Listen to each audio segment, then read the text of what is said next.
when Hamas launched its attack on Israel on October 7th, Hezbollah immediately announced that it would open a front to support Hamas. And this front has been active since then. And Hezbollah did not intend to alter the balance of power in the confrontation between Israel and Hamas. Of course, it couldn't anyway, so they simply wanted to show solidarity with Hamas. They didn't expect the war to go on for 9 months plus. I mean, and it doesn't seem that the end is in sight. So I think Hezbollah regretted its decision to open a secondary front to back up Hamas. Let's take it back for a second. I mean, explain the relationship between Hamas and Hezbollah, because they're both Iranian-backed, but they're not they don't necessarily see eye to eye on everything, do they? No. They are okay. Hamas and Hezbollah are ideologically incompatible. Hezbollah is a Shiite group that believes in the supremacy of the supreme leader of Iran, and they have an ideology that is based on rule by the Jurist Council. You need to understand Shiism. I mean, fundamentalist Shiism, which believes that the hidden Shiite Imam who went into occultation more than 1,200 years ago will eventually return to redeem the community. Hamas is a Sunni organization that sprang out of the Muslim Brotherhood. So they are ideologically incompatible, and the only reason there is an association between the two movements is because Iran has expressed its willingness to support Hamas since its founding, whereas no Arab government wanted to have anything to do with Hamas. Actually, for most Arab regimes, Hamas is a pariah organization. So when the civil war started in Syria, Hamas and Hezbollah took opposing sides, and Hamas was evicted from Damascus in 2012, 1 year after the beginning of the uprising, because they supported the rebels against Assad's regime. Well, after Assad was able to regain much of the country's territory, Hezbollah tried to work out a compromise between Hamas and the Iranians, and since then the Iranians have resumed supporting Hamas financially and also with hardware. But the relationship is tactical. One cannot talk about a strategic relationship between Hamas and Hezbollah or Hamas and Iran. It is an alliance of necessity.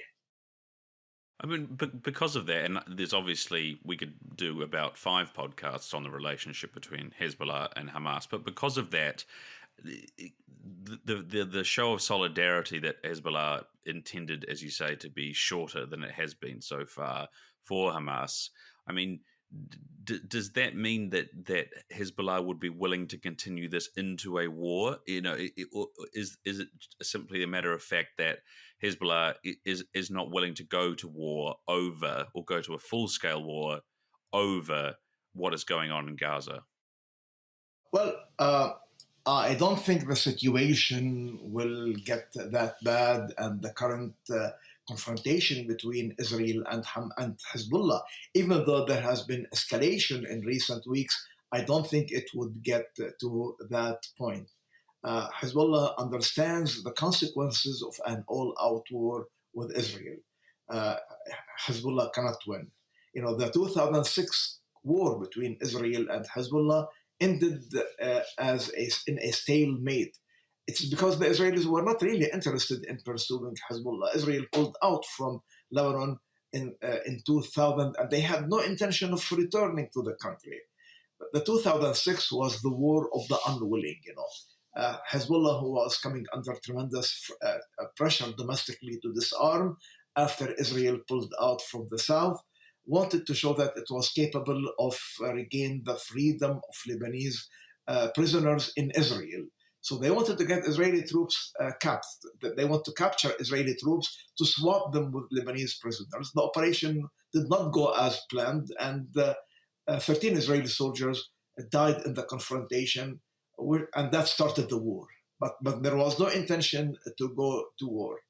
And that's why the Israelis cut it short, 34 days after the beginning of the hostilities and after the adoption of United Nations Resolution 1701, which called for Hezbollah's withdrawal from the Deep South and the expansion of the mandate of UNIFIL, the United Nations Interim Forces in Lebanon, to replace Hezbollah. That did not happen.